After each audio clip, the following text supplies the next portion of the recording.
குட்டி info channel viewers எல்லாருக்கும் வணக்கம். மக்களே, இன்னைக்கு நம்ம பார்க்க போகிறது நம்மளுடைய கவர்மெண்ட் ஆஃப் இந்தியா, அதாவது மத்திய அரசு 2027 மக்கள் தொகை கணக்கெடுப்பை செய்கிறாங்க. அதனுடைய முன்னோட்டமாக நம்மளுடைய செல்ஃப் எனுமரேஷன், அதாவது நம்மளுடைய டேட்டாவை நம்மளே சுயமாக பதிவு செய்து அவங்கக்கிட்ட கொடுக்க முடியும். அதுக்கப்புறம் ஒரு ரெப்ரசன்டேட்டிவ் போட்டு அதை கிராஸ் செக்கும் பண்ணுவாங்க. ஸோ அதை எப்படி பண்ணுறது அப்படின்லாம் இன்றைக்கான வீடியோக்குள்ளே நம்ம பார்க்க போகிறோம். ஸோ வாங்க இன்றைக்கான வீடியோக்குள்ளே போகலாம்.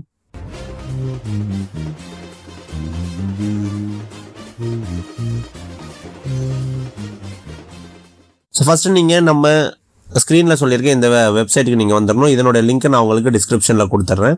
இந்த மாதிரி தான் ஓப்பன் ஆகும். இதில் உங்களோட ஸ்டேட்டை நீங்கள் செலக்ட் பண்ணிவிட்டு இந்த இடத்துல நீங்கள் கேப்சா, இங்கே இருக்க கேப்சா போட்டு வெரிஃபை அண்ட் ப்ரொசீட் கொடுங்க.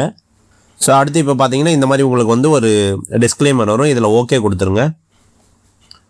அந்த ஃபுல்லாக இங்கிலீஷ்லையும் ஹிந்தியில் இருக்கும். ஃபுல்லாக படிச்சுட்டு ஓகே கொடுத்துருங்க. கொடுத்ததுக்கப்புறம் இந்த மாதிரி பேஜ் ஓப்பன் ஆகும். இந்த பேஜில் நீங்கள் என்ன பண்ணணும், உங்களோட ஸ்டேட் ஆட்டோமேட்டிக்காக செலக்டடாக இருக்கும். நேம் ஆஃப் தி யார் அந்த குடும்பத்தினுடைய தலைவரோ அவங்களோட பெயரை இங்கே வந்து செலக்ட் பண்ணிக்கோங்க. அவங்களோட ஃபோன் நம்பர் கொடுத்துருங்க. வேணா இமெயில் ஐடி கொடுங்க. அந்த இமெயில் ஐடி ஆப்ஷனல் தான், கொடுக்கலனாலும் பிரச்சனை இல்லை. வெரிஃபை அண்ட் ப்ரொசீட் கொடுத்துருங்க. இப்போ வந்து உங்களுக்கு அந்த ரெஜிஸ்டர்டு நீங்கள் எந்த நம்பர் கொடுத்தீங்கன்னா அந்த நம்பருக்கு ஓடிபி வந்திருக்கும். ஓகே கொடுத்துருங்க. இந்த இடத்துல உங்களோட ஓடிபி நீங்கள் என்ட்ரி பண்ணுங்கள். இங்கே வேணால் நீங்கள் தமிழ் கூட செலக்ட் பண்ணிக்கலாம். தமிழ் செலக்ட் பண்ணிங்கன்னா எல்லாமே தமிழில் வந்துடும். நான் இங்கிலீஷில் வேணுன்றதால இங்கிலீஷ் கொடுத்துருக்கேன். வெரிஃபை ஓடிபி கொடுங்க. இப்போ இந்த மாதிரியான ஒரு டிஸ்க்ளைமர் வருது. இதை நீங்கள் ஸ்க்ரோல் பண்ணி படிச்சுட்டு ஓகே கொடுத்துருங்க. ஓகே கொடுத்ததுக்கப்புறம் மொத்தமாக உங்ககிட்ட ஒரு 6 ஸ்டெப் இருக்கும். அதாவது லொக்கேஷன் டீட்டெயில்ஸ், சென்சஸோடைய house details, household information, amenities என்ன இருக்குது, அசட்ஸ் என்ன இருக்குது, ப்ரிவியூ வந்து கன்ஃபார்ம் கொடுத்துருங்க. ஃபஸ்ட்டு உங்களோட குடும்பம் நீங்கள் எங்கே வசிக்கிறீங்களோ அதனுடைய ஸ்டேட், அப்புறம் அதனோட டிஸ்ட்ரிக்ட், அப்புறம் உங்களோட பின்கோடு கொடுத்துருங்க. கொடுத்ததுக்கப்புறம் கீழே உங்களோட கிராமத்தோட பேரை டைப் பண்ணுங்கள். சப்போஸ் அந்த கிராமத்தோட பேர் வரலன்னா பக்கத்தில் இருக்கக்கூடிய ஒரு பெரிய ஒரு கிராமத்தோட பேரை கொடுங்க. அந்த எந்த இடத்துல கிடைச்சாலும் சரி அங்கேருந்து நீங்கள் கொஞ்சமாக ட்ராக் பண்ணி கொண்டு போகலாம்.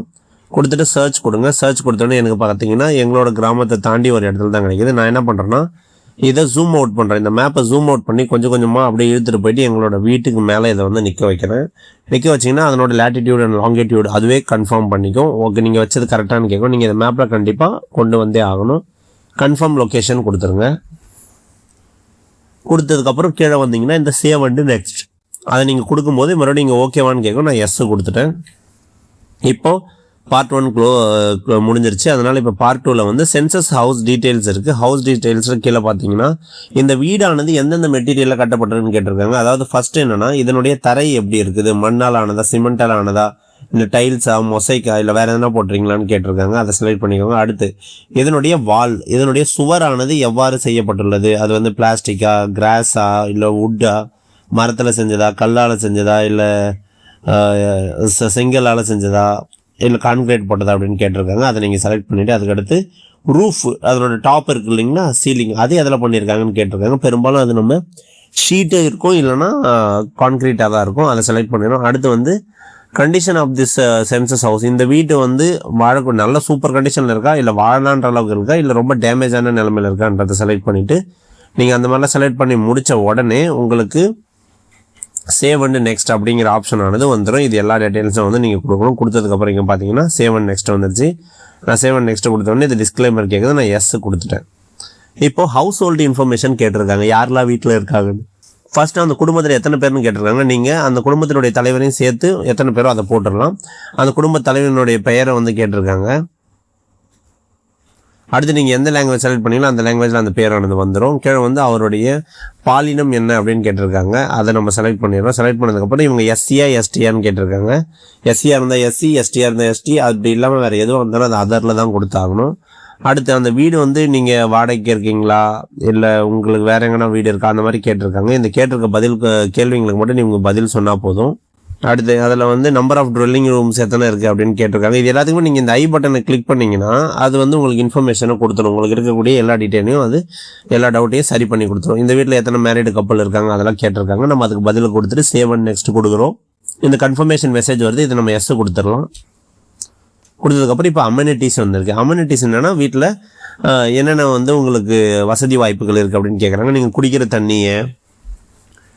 தண்ணி உங்களுக்கு எங்கேருந்து கிடைக்குது, அடுத்து வந்து உங்கள் வீட்டுக்கான கரண்ட் எங்கேருந்து கிடைக்குது, அடுத்து லேட்ரின் இருக்கா, அந்த என்ன டைப்பு, அண்டு வேஸ்ட் வாட்டர், அதாவது வீட்டில் பயன்படுத்தின தண்ணியை எப்படி நீங்கள் அவுட்லெட்டில் அனுப்புகிறீங்க, குளிக்கக்கூடிய ஃபெசிலிட்டி இருக்கா, பாத்ரூம் தனியாக டாய்லெட் தனியாக இருக்கா, இல்லை உங்களுக்கு வந்து கிச்சனில் கேஸ் இருக்கா, நீங்கள் மெயினாக எந்த ஃபியூலை யூஸ் பண்ணி குக்கிங் வந்து பண்ணுறீங்க.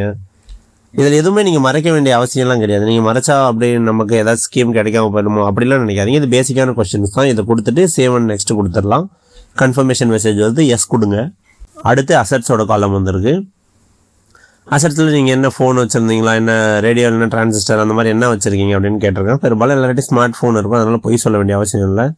டிவி இருக்கா, அதை எப்படி பார்ப்பீங்க, கேபிள் மூலமாவா இல்லை டிடிஹெச் மூலமாவா, தூர்தர்ஷனோட ஃப்ரீ டிஷ்ஷா, அந்த மாதிரி என்னன்னு கேட்டிருக்காங்க.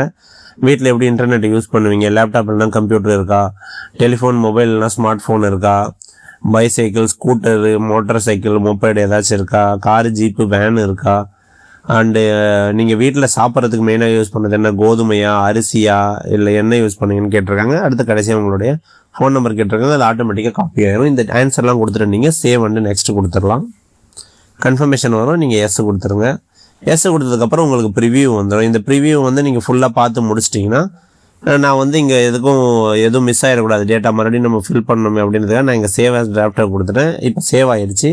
இப்போ ஓகே கொடுத்துட்டேன். ஓகே கொடுத்ததுக்கப்புறம் மறுபடியும் நான் ஃபைனல் சப்மிட்னு இருக்கு இல்லைங்களா, அதை செலக்ட் பண்ணோடனே எஸ் ஆர் நோவான்னு கேட்டுச்சு. நான் எஸ் கொடுத்துட்டேன். எஸ் கொடுத்தோடனே எனக்கான அந்த செல்ஃப் எனுமரேஷனுடைய ஐடி, அந்த எஸ்சி ஐடி வந்து கிரியேட் ஆகிடுச்சு. அது என்னோட மொபைல்லையும் ஓடிபியில் வந்துருச்சு, என்னோட இமெயிலையும் வந்துருச்சு. ஸோ நான் இதையும் வந்து ஸ்க்ரீன்ஷாட் எடுத்து வச்சுருக்கேன் ஃபார் ஃபியூச்சர் ரெஃபரன்ஸுக்கு. இப்போ அவங்க என்ன சொல்லியிருக்காங்க பாருங்கள், இந்த எஸ்சிஐடி வந்து நீங்கள் complete your HLO. You are requested to share this SCID with the enumerator to complete your HLO அப்படின்னு சொல்லியிருக்காங்க. சப்போஸ் நீங்கள் வந்து இதை வந்து கம்ப்ளீட் பண்ணாமல் விட்டுருந்தீங்கன்னா உங்களுக்கு வந்து நீங்கள் வந்து ஃப்ரெஷ்ஷாக மறுபடியும் வந்து அந்த எனுமரேஷன் பண்ணுற மாதிரி இருக்கும் அப்படின்னு சொல்லியிருக்காங்க. இவ்வளோ தான் இவங்க கேட்ட டேட்டா. இதுக்கு மேலே அதில் ஒன்றுமே கிடையாது. ஸோ உங்களுக்கே எல்லா விஷயமும் தெளிவாக புரிஞ்சிருக்கும். இது மட்டும் இல்லாமல் உங்களுக்கு ஏதாச்சும் யூஸ்ஃபுல்லான வீடியோ வேணால் மறக்காமல் நம்ம சேனலில் பாருங்கள். நம்ம போடுற எல்லா நியூஸ் சம்மந்தமான எல்லா உபயோகமான தகவல்களையும் பார்த்து தெரிஞ்சுக்கோங்க. மறக்காமல் சப்ஸ்கிரைப் பண்ணி நம்ம வீடியோஸையும் மற்றவங்களுக்கு ஷேர் பண்ணுங்கள். தேங்க்யூ ஃபார் வாட்சிங். நன்றி.